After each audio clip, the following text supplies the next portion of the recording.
હરીજ નગરપાલિકામાં ભાજપના આંતરિક વિખવાદને લઈ શહેરીજનો ભોગવી રહ્યા છે હાલાકી। નગરપાલિકામાં ભાજપના સભ્યોના આંતરિક વિખવાદને લઈને રોડ રસ્તા, ભૂગર્ભ ગટર અને પીવાના પાણીને લઈ નાગરિકોને હાલાકી ભોગવવાનો વારો આવ્યો છે। શહેરના તમામ વોર્ડમાં પીવાના અને વપરાશના પાણીની સમસ્યા ઊભી થઈ છે। વોર્ડ નંબર 5ના રહીશોનો આરોપ છે કે અનેકવાર રજૂઆત કર્યા છતાં નગરપાલિકાના સત્તાધીશો તરફથી સમસ્યાનો કોઈ ઉકેલ નથી આવતો, જેથી સ્થિતિ એ ઉદ્ભવી છે કે રહીશોએ સ્વખર્ચે પાણીના ટેન્કર મંગાવવા માટે મજબૂર બન્યા છે।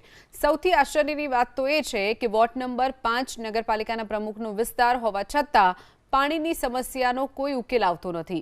હારીજ એપીએમસીના ડિરેક્ટર જીગર મહેતાએ છેલ્લા 3 દિવસથી એક હેલ્પલાઇન નંબર પણ શરૂ કર્યો છે, જેમાં જે પણ વિસ્તારમાંથી રહીશો કોલ કરે તો તાત્કાલિક વિનામૂલ્યે એ વિસ્તારમાં પાણીનું ટેન્કર પહોંચાડવામાં આવી રહ્યું છે।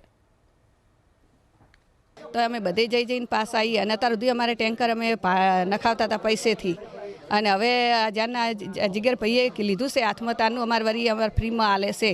કંઈક 40 વાર રજૂઆતો કરી છે, બહેનોએ રજૂઆત કરી, ભાઈઓએ રજૂઆત કરી, મેં પોતાએ રજૂઆત કરી, પાલિકામાં ફોન કર્યા, ચૂંટાયેલા કોર્પોરેટરને ફોન કર્યા, પણ એ એક જ વાત કરે કે જ્યારે પણ પ્રશ્ન કરીએ ત્યારે એક જ એમનો પ્રશ્ન છે, જ્યાં પણ રજૂઆત કરો ત્યાં કે થઈ જશે। આજકાલ કરતાં આ વાતને 3 મહિના થઈ ગયા।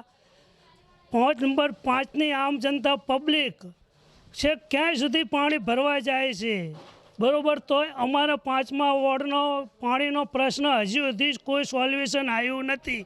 તો જેના લીધે મેં નક્કી કર્યું કે ભાઈ મારી પાસે પોતાની શક્તિ છે, તો ટેન્કરો દ્વારા, મારા પોતાના 2 ટેન્કરો દ્વારા પૂરા નગરમાં જ્યાં જે વોર્ડમાં જેની જેવી જરૂર હોય, પીવાનું પાણીની જરૂર હોય તો પીવાનું, અને નાવા ધોવાનું પાણીની જરૂર હોય નાવા ધોવાનું પાણીનું હું સપ્લાય અત્યારે ફ્રી ઓફમાં મુફ્તમાં મારા પપ્પાના નામે હું કરું છું, સિદ્ધેશ્વરી ગ્રુપ, અનિલભાઈ મહેતા પરિવાર તરફથી।